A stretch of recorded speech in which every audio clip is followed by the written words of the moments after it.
சரி சர்ச்சுக்கு தான் போனானா அதுக்கும் போக மாட்டான். வீட்டுல இன்னும் உட்காந்து தூங்கிட்டு இருக்கான். இவனை வச்சு நான் என்ன பண்ண போறேன் தெரியலடி. சரி அக்கா, ரொம்ப கவலைப்படாதீங்க. நம்ம ஏசப்பா எப்படி நம்மளுக்கு முன்மாதிரியா இருக்காங்களோ உங்க பையனும் முன்மாதிரியா எல்லாருக்கும் எடுத்துக்காட்டா இருப்பாங்க. ஸோ ரொம்ப ஃபீல் பண்ணாதீங்க அக்கா. சரி ரொம்ப சொல்றேன். சரி ஓகே பாய்டி. பாய் அக்கா. காட்சி 1. கிறிஸ்தவனாக இருந்தும் உலக பிரகாரமாக வாழும் வாலிபன்.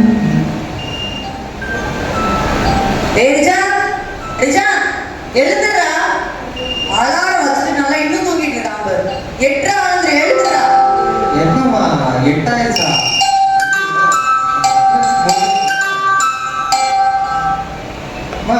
ஏன்லாமா அது?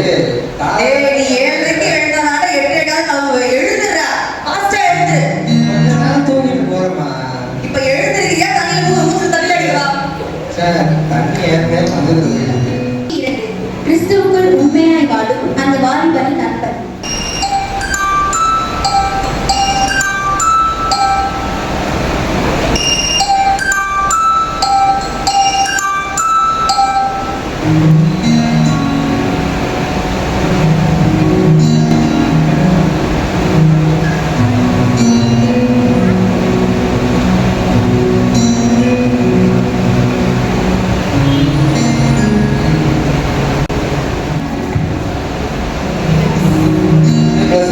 படத்துக்கு போறோம். நான் வாடகை கூட அப்படியே கூப்பிட்டு போவோம். என்ன நாங்கள் படத்துக்கு போறோம், வரியா கூட சர்ச்சில் அடையோ எப்போ பார்த்தாலும் சர்ச்சுன்னா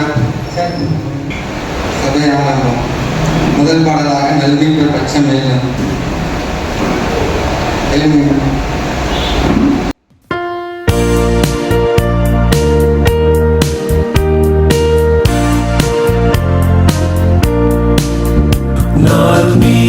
Berpacang nilu kerjanya virare Rajavin kodiyetri poratam seyume Senadivadi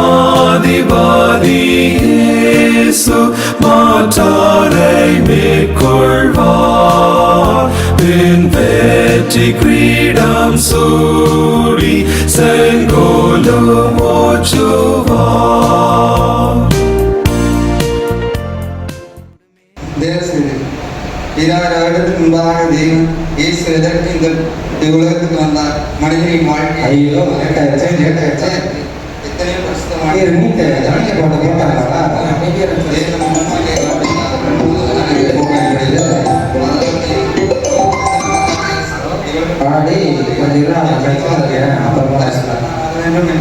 முன்மாதிரியை காண்பித்தார். அதுபோல நாமும் தேவனை முன்மாதிரியாக சமுதாயத்திலும் கல்வியிலும் வேற்றுத்தலங்களில் நடக்கையிலும் ஆவிலும் விசுவாசத்திலும் தற்பிலும் மாதிரியாக விளங்க வேண்டும் என்கிறோம்.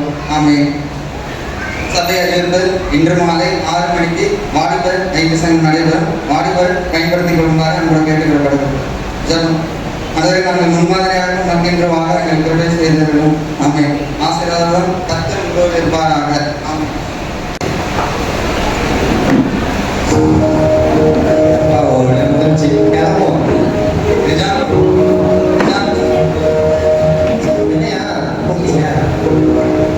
நானும் காலேருந்து பார்த்துட்டே இருக்கேன். சர்ச்சுக்கு லேட்டாக வரேன். அதே மாதிரி ஃபோன் பண்ணிகிட்டே இருக்கேன். இது வந்து தேவாலயம், அதனால பயத்தோடு இருக்கணும். என்ன பண்ணா இவருக்கு என்ன? இது வந்து பரிசுத்தமான ஆலயம். அதனால ஆவியோடும் உண்மையிலும் ஆண்டவரை ஆராதிக்கணும். அதனால இனிமேல் நீ முன்மாதிரியாக இருங்க. புரியுதா? சரியா நான் பார்த்துக்கிறேயா. என்னடா போனீங்க? நம்ம சர்ச்சில் யூத் மீட்டிங் இருக்கா? வந்துருக்கா? யூத் மீட்டிங்கா? நான் ஏன்டா வருவாங்க? விளையாட வேண்டிய நேரம் இருக்கு. கிரிக்கெட் இருக்கு. வந்து பாரு, அந்த சந்தோஷம் கிடைக்கும். சரி, ஏதோ நீ கூப்பிடுற, நான் வரேன். காட்சி 5. யூத் மீட்டிங்கில் வாலிபனின் மனம் திரும்புதல். எல்லாரும் சந்தோஷமா இருக்கீங்களா? கடவுள் உங்களை ஆசீர்வதிப்பார். இந்த யூத் மீட்டிங் வந்திருக்கீங்க. புதுசா வந்து எக்ஸாம் வந்திருக்கா. கடவுள் உண்மையை ஆசீர்வதிப்பார்ப்பா.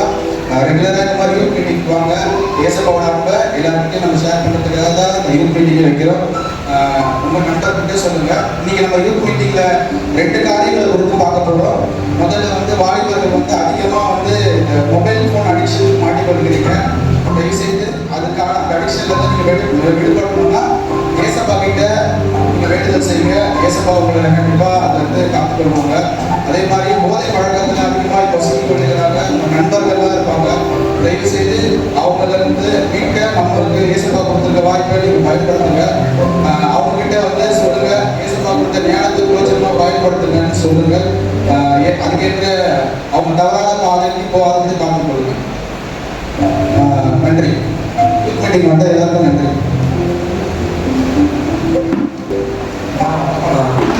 எனக்கு ஒரு சந்தேகம்னா, இங்க இருக்க எல்லாருமே சந்தோஷமா இருக்கீங்களான்னு கேட்டப்ப கை தூக்குவாங்க. ஆனா எனக்கு கை தூக்கவே முடியல. எனக்கு அது சரியாவே படல. எனக்குள்ள எப்பவுமே ஏதோ ஒரு இது காலியாவே இருக்கு. நான் சந்தோஷமா இருக்கிறதுக்கு நிறைய பண்றேன். நான் விளையாட போறேன், படத்துக்கு போறேன், ஸ்கூலுக்கு கட்டடிச்சேன், காலேஜை கட்டடிச்சேன், என்னென்னமோ பண்ணேன். ஆனா எனக்குள்ள எதுவுமே நிறைவாவே இல்லை. எப்பவுமே ஏதாவது அந்த குறைவாவே இருக்கு. எதுவுமே நினைக்கவே மாட்டேங்குது. இப்போ நான் என்னடா பண்றது? எனக்கு சந்தோஷமா இருக்கணும்னா நான் எப்படி நான் மற்றவங்க மாதிரி சந்தோஷமா இருக்க நான் என்ன பண்ணட்டும்? பேசுவார் தம்பி. முதல்ல அவர் வந்து நீ சந்தோஷமா இருக்கணுன்றதுக்கு வந்து உலக காரியமான சந்தோஷத்தை தேடல. அது எப்பவுமே நிரந்தரம் கிடையாது. நிரந்தர சந்தோஷமா இருக்கிறதுக்கான ஒரே வழி ஏசப்பா கிட்ட மட்டும்தான் இருக்கு. நீ ஏசப்பாவை தேடினா கண்டிப்பா அந்த சந்தோஷம் உங்களுக்கு கிடைக்கும். மற்றவர்கள் இப்போ வந்த சர்ச்சில் வந்த வாலிப பிள்ளைகள் எல்லாரையும் பார்த்துருப்பேன். ஏசப்பா அவங்க தொட்டு அவங்களுக்கு வந்து அந்த சந்தோஷத்தை வந்திருக்காங்க. அதே மாதிரி உங்களுக்கும் அந்த சந்தோஷத்தை பெறணும்னா நீ அவர்கிட்ட வேண்டுதல் செய்யணும். பைபிளில் கூட பார்த்தீங்கன்னா சவுல் வந்திருந்தாரு. சவுல் வந்து ஏசப்பாவுக்கு ஆர்டிஸ்டாக நிறைய காரியங்கள் செய்தாரு. ஆனால் ஏசப்பா அவரை சந்தித்து பல தேசத்தில் அவர் சுவிசேஷம் சொல்ல அவருக்கு வாய்ப்பு தந்தாரு. அதே அப்படிப்பட்ட சவுளே போட மாட்டேன் ஏசப்பா போட மாட்டாங்க. அதனால ஏசப்பா அன்பு தான் நிரந்தரமானது. தயவு செய்து நீ இந்த கெட்ட பழக்கத்திலிருந்து இந்த மொபைல் ஃபோன் அடிக்ஷன்லேருந்து விடுபட்டு ஏசப்பா கிட்ட வேண்டுதல் செய்ய அவருடைய அன்பு கண்டிப்பாக கிடைக்கும். நிரந்தரமான சந்தோஷம் உனக்கு எப்பவுமே கிடைக்கும். சரி, நான் இன்னைக்கே போய் பண்றேன். நான் ஏசப்பா கிட்ட போறேன் இன்னைக்கு. ரொம்ப நன்றிண்ணா. நன்றி. இயேசுவின் அன்பை உணர்ந்து மனம் திரும்பிய வாருங்கள்.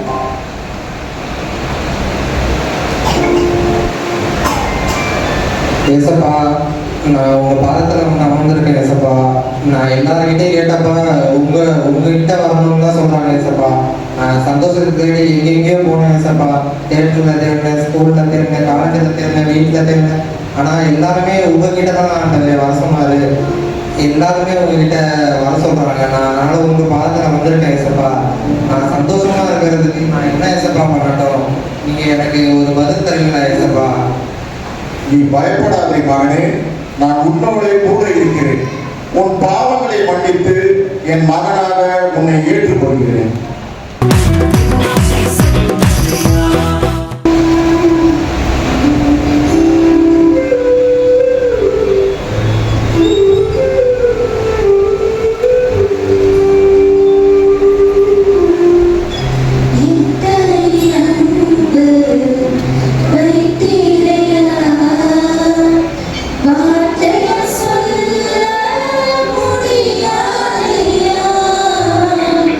ஜீவனை கொடுத்து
பிள்ளைகளாக நஞ்சுள்ள இருதயத்தோட அவரோட பாதத்தை சேர்வோம்.